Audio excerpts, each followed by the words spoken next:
السلام عليكم. اليوم بدنا نعمل حلول العيد. هو معمول بطحين سميد الفرخة الناعم. شايفين كيف ناعم مثل الطحين بالضبط. هذا وبدنا نحشيه بالعجوة التمر وبالجوز وبالفستق الحلبي. يعني 3 طرق بدنا نحشيه.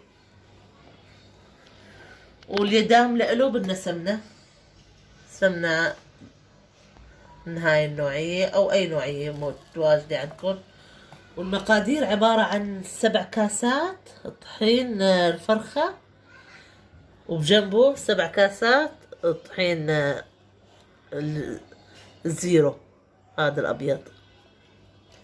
7 كاسات مقاس من هاي كاسة الشرب، كاسة العصير، كاسة المي. هو كل 7 كاسات بيعملوا كيلو كامل. يعني كيلو، يعني بدي كيلو طحين الفرخة وكيلو طحين الأبيض الزيرو. وبدنا 250 غرام جوز مبروشين هيك، شايفين؟ وفستق حلبي مبروش كمان ناعم 100 غرام. وبدنا نحط معه كمان يعني للزينة فستق حب حلبي. وفي هون تقريبا يطلعوا معنا شي كيلو 700 غرام عجوة التمر. معجونة جاهزة هاي، بس بدها شوية سمنة. هلا نورجيكم كيف نعمل. بدنا السمنة مثل ما قلنا، بدنا كل 7 كاسات طحين او سميد فرخة بدنا 2.25 كاس.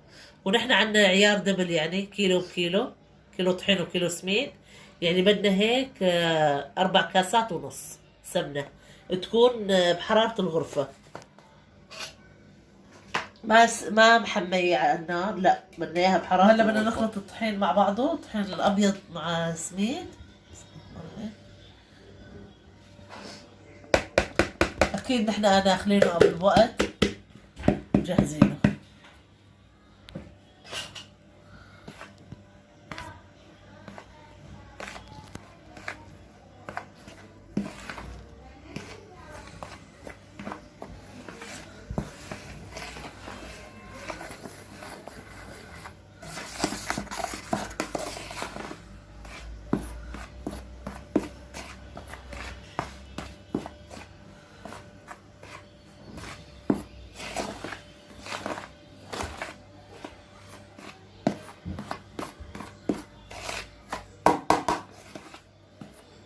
وهلا هيك خلطناه، شايفين كيف تجانس مع بعضه، صار لون واحد.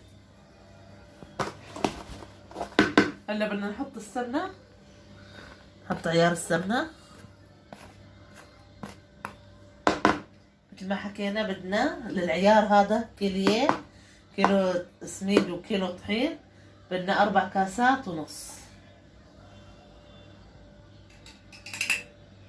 سمنة تكون بحرارة الغرفة، ما جامدة كتير.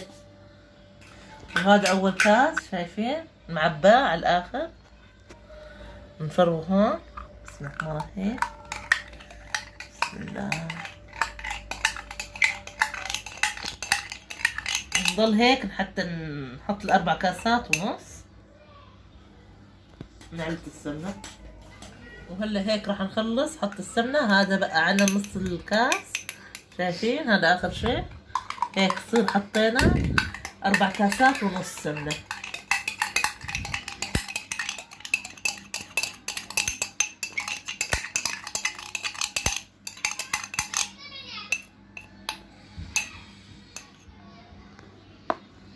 هلا نبلش نحركه شوي.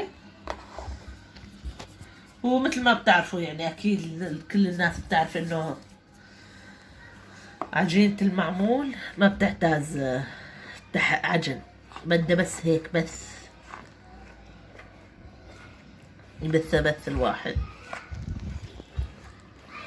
نثرو بس.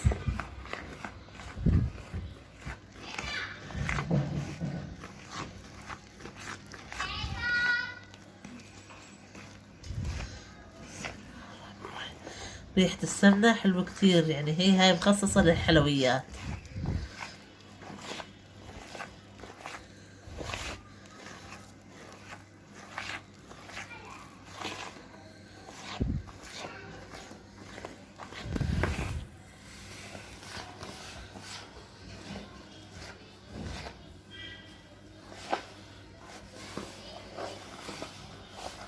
هيك نحركها مظبوط.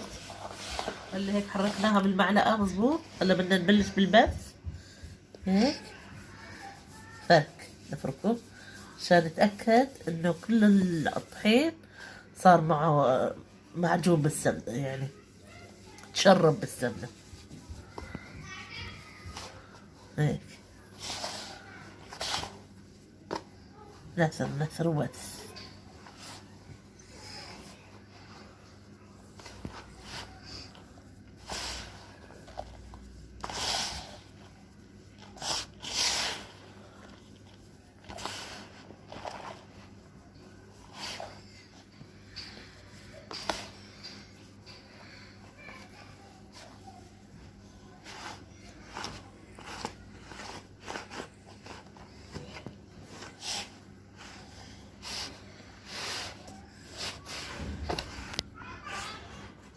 هلا هيك مثلناها وجمعناها سوا جمع، يعني مثل ما انكم شايفين هذا ما بيحتاج عجن، جمع بس.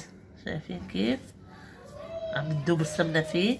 هلا بدنا نغطيه ونحطه بالبراد، يعني اقل شيء بده ساعة رياحة.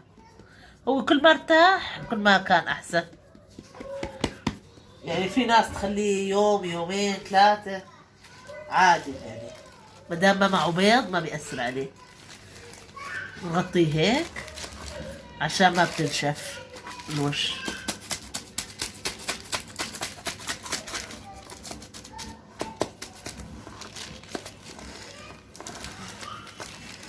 هلا نحنا طلعناه من البراد للعجينة وفتفتناها شوي لأنها كانت شوي جامدة، وبدنا نضل هيك نفرك فيها ونحوس فيها مظبوط بايدينا لحتى تقعد تلين معنا. وهلا هيك جهزنا العجينة وفركناها بايدينا مظبوط لحتى دامت السمنة. هيك صارت النتيجة. وبدنا نكفي باقي العجن هلا، بس بدنا نضيف باقي المواد. 360 ملي لتر. هاي يعني يطلعوا كاستين مي. شايفين هيك بالكوب كاستين مي.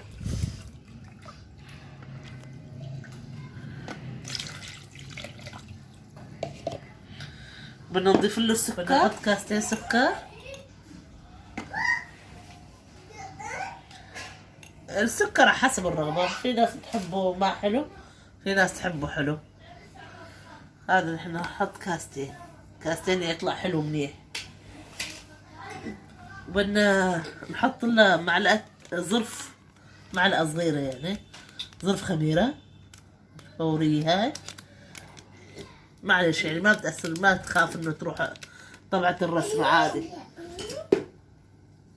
هيك معلقة، شايفين ما مطفحها، يعني تقريبا بدك تقول نص المعلقة.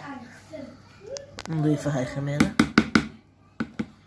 وبدنا نضيف فانيليا. في ناس تحب الفانيليا معه وفي ناس ما بتحب الفانيليا، حسب رغبات. نحن متعودين نحط فانيليا معه.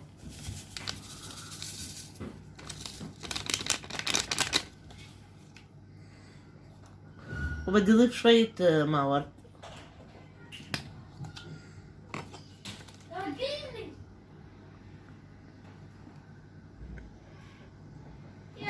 هيك نص معلقة بكفي. هاي بتضيف القطر هيك معلقة كوباية قطر كاملة. هاي عشان تحافظ على اللون، يطلع اللون حلو مثل ما بدنا اياه. مثل ما حكينا في ناس ما بتستعمل القطر، بتحط بودرة الحليب، بس هاي بودرة الحليب بدها تنحط قبل وقت، يعني مع الطحين هو ناشف. وهلا بدنا نضيف معلقة محلب مطحون مع العجينة هون.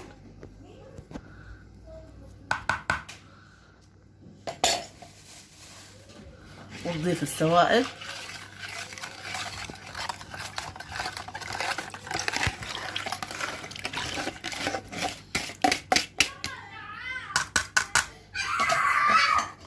وهلا بدنا نقلب التقليب العجينة مع السوائل لحتى تصير القوام اللي بدنا اياه. واذا لقينا العجينة صارت رخوة كتير عادي بنضيف لها شوية طحين لحتى تمسك. واذا كانت ماسكة كتير يعني بالعكس نضيف لها شوية مي حتى ترخي شوي. هلا هيك العجينة صارت جاهزة، بس بدنا اياها تمسك شوي لانه شايفين هيك كمان ما نقدر نشتغل فيها، صارت دابت السمنة فيها على الاخر. هلا بدنا نحطها بالبراد نخليه هيك تجمد له شوي وبعدين نكفي الشغل فيها. نغطيها مضبوط ونحطها بالبراد خليها حتى تجمد، ونطلع منها شوي شوي على قد الشغل اللي بدنا نشتغله عشان نضل محافظة على برودتها وطراوتها. عنا هون الحشوات بدنا نبلش فيهم. عنا فستق حلبي وعنا جوز وعنا تمر عجوة منزوعة، هاي منزوعة العجوة ومطحونة جاهزة يعني بس للحشو. أول شي عنا 250 غرام فستق حلبي مبروش ناعم، شي خشن وشي ناعم عشان نعجنه. هلا نعلمكم كيف.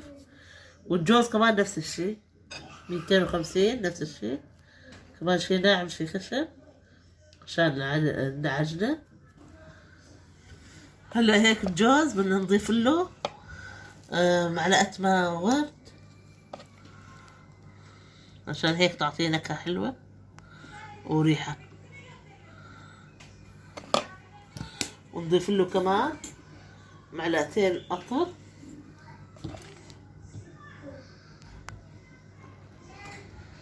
عشان يتماسك معنا وينعجن.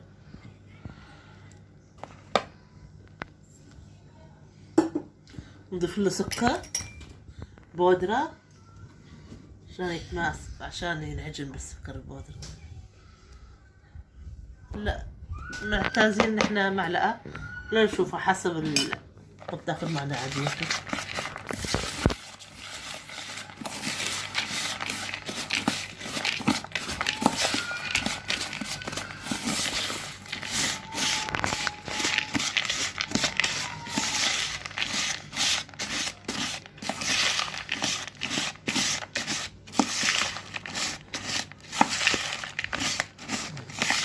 هيك كورنا الجوز جهزناه، بقى علينا الفستق الحلبي. كمان بدنا نفس الطريقة من الفستق الحلبي، بدنا معلقتين قطر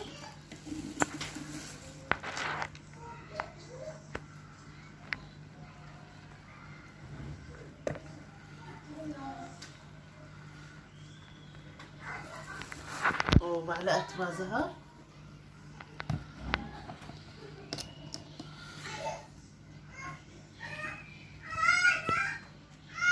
معلقتين سكر بودرة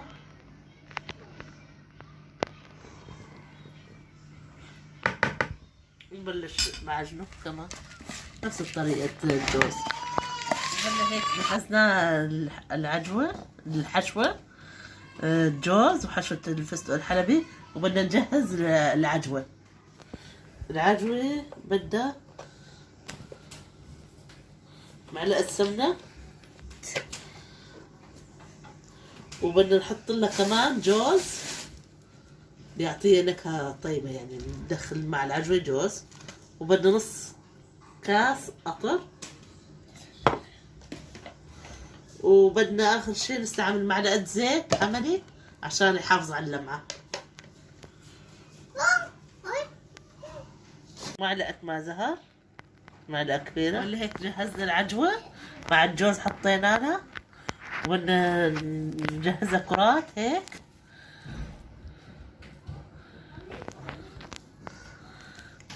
بالحجم هذا، شايفين كيف؟ حتى نخلص الكمية كلها. وهلا هيك عم نساوي الباتيفور المعمول. بدنا نورجيكم كيف حطينا عجوة الجوز باتيفورة الجوز هيك. نفتحها هيك نحطها هيك نقفلها هيك. هاي الجوز والقوالب ها هي، ما حكينا لكم عن القوالب. في قوالب كتير بالسوق أشكال وأنواع، بس أنا بستعمل هاي القالب الموديل هذا تبع الجوز.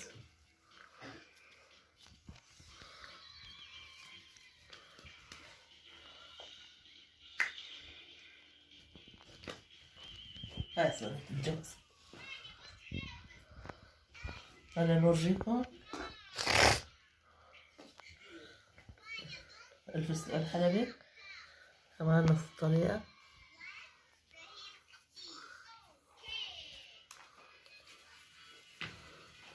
وهالقالب حطينا فيه الفستق الحلبي، قالب الشمس هذا موديله.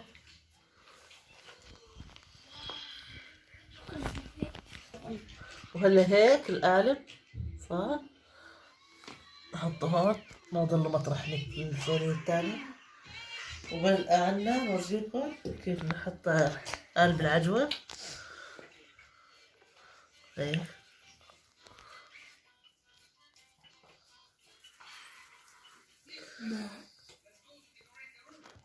وها هو قالب العجوة.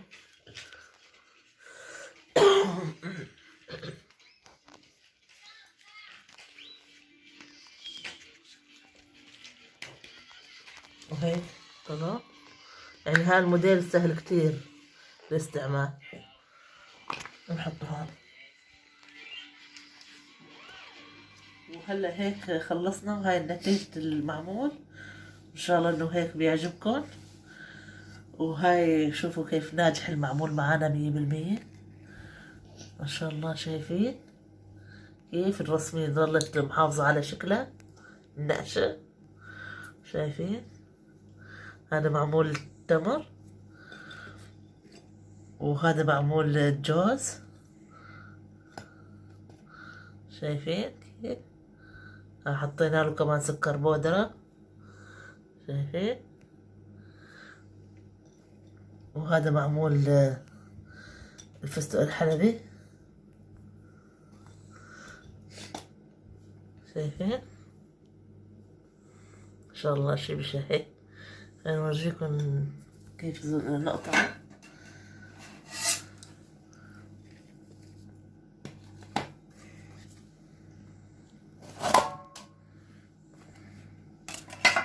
شايفين ما شاء الله شي بشهي.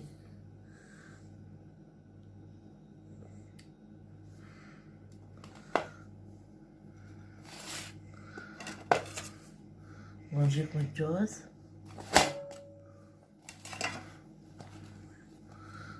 شايفين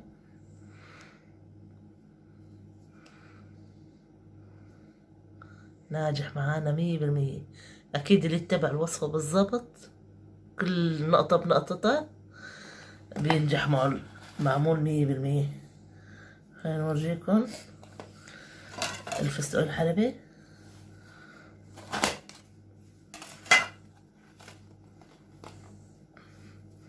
شايفين ما شاء الله شي بشهي. ألف صحة وهنا اللي بيعمل الوصفة مثل ما عملناها إن شاء الله إنها تنجح معه. وبتمنى من كل شيء، من كل اللي عم يتابعونا يشتركوا بالقناة، يفعلوا زر الجرس، واللي يحب الوصفة وطبقها يكتب لنا بالتعليقات. ومع السلامة والله معكم.